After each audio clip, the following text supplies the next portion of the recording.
Vadodara Vedanshi travels કીર્તિસ્તંભ દ્વારા આયોજન કરેલ ટૂર માંગ ચારધામ યાત્રાના પ્રવાસી મુસાફરોનું વડોદરા ખાતે સુખદ આગમના કાર્યક્રમ તારીખ 8 મેના રોજ ટૂર જવા માટે રવાના થઈ હતી। ચારધામ યાત્રા માંગ વેદાંશી ટ્રાવેલ્સ દ્વારા 2024 માંગ ટૂર ઓર્ગેનાઇઝર દ્વારા ચારધામ ખાતે 90 પેસેન્જરનું આયોજન કરવામાં આવ્યું હતું।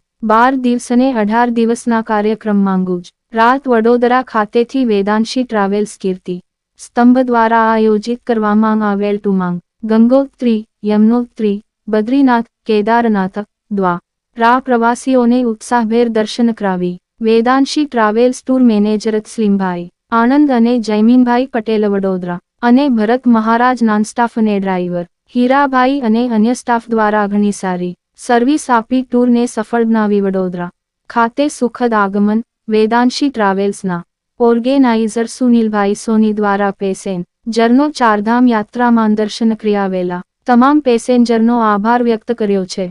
રિપોર્ટર રવિ તરબદા, માંજલપુર, વડોદરા। અલ્પવિરામ।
ચારધામ યાત્રામાં તમને કયું એ રહેવા મળ્યું? ચારધામ યાત્રાની અંદર સૌથી પહેલાં કે ગવર્મેન્ટ વાત કરે છે રજિસ્ટ્રેશનની, તો રજિસ્ટ્રેશનની મેં આ લોકો ઓનલાઈન ને ઓફલાઈન રજિસ્ટ્રેશન કરાવે છે, તેમાં ઓનલાઈન કરતાં આ લોકો ઓફલાઈન રજિસ્ટ્રેશન વધારે ઇસ્યુ કરે છે ને એને કારણે જે માર્કેટિંગ એટલું બહોળું કરે છે અને માર્કેટની સામે જે યાત્રાળુને બહુ જ તકલીફ પડે છે. જે રીતે લાસ્ટ અમારા આગલા ભાઈએ કીધું, ધર્મેશભાઈએ, કે 5 કિલોમીટર કે 10 કિલોમીટરનું અંતર પણ કાપવાનું હોય તો 16 કલાક અમારે બસમાં વેઇટ કરવું પડે છે. અને એનું પ્રશાસન જે માર્કેટિંગ પ્રમાણે ચારધામની યાત્રા જેમાં સૌથી વધારે 10માંથી 8 ગુજરાતી લોકો હોય છે ચારધામ યાત્રાની અંદર, તો તેનું પ્રશાસન બિલકુલ નિષ્ફળ થયું છે. ગુજરાત સરકાર જે તેની સરકારને કોન્ટેક્ટ કરે છે તો વાત બહુ જ મોટી કરવામાં આવે છે કે અમે એટલી જમવાની વ્યવસ્થા કરી છે, રહેવાની વ્યવસ્થા કરી છે, પણ વ્યવસ્થાની સામે બિલકુલ શૂન્ય જ હોય છે તે ખાલી પોકળ વાતો કરવામાં આવે છે. આ વડોદરાના ટ્રાવેલ્સમાંથી તમને કેવી સર્વિસ મળી? વેદાંશી ટ્રાવેલ્સ અમને ઘણી બધી બહુ સરસ સર્વિસ આપી છે કે જે લોકોએ ખાસ કરીને અમારા જમીનભાઈ ને તસ્લીમભાઈ લોકો રાત્રે 2 વાગ્યા સુધી 4 વાગ્યા સુધીને જે યાત્રાળુ જ્યાં સુધી ના આવે ત્યાં સુધીને લોકો જમવા માટે વેઇટ કરતા હોય છે ને રૂમ ને બીજી બધી વ્યવસ્થા બહુ સારી લોકો કરી હતી અમારી માટે. આ ટ્રાવેલ્સમાંથી કેટલા દિવસનો પ્રવાસ હતો તમારો? ટ્રાવેલ્સમાં 18 દિવસનો પ્રવાસ હતો.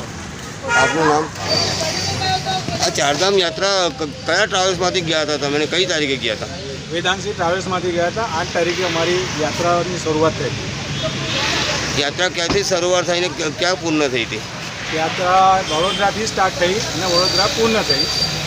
કયા કયા ધામમાં તમે દર્શન કર્યા? 4 ધામના દર્શન કર્યા: ગંગોત્રી, યમનોત્રી, કેદારનાથ અને બદ્રીનાથ. કેટલા દિવસનો પ્રોગ્રામ હતો? અમારો 18 દિવસનો પ્રોગ્રામ હતો. કેવું રહ્યું તે તમારે દર્શન કરવામાં?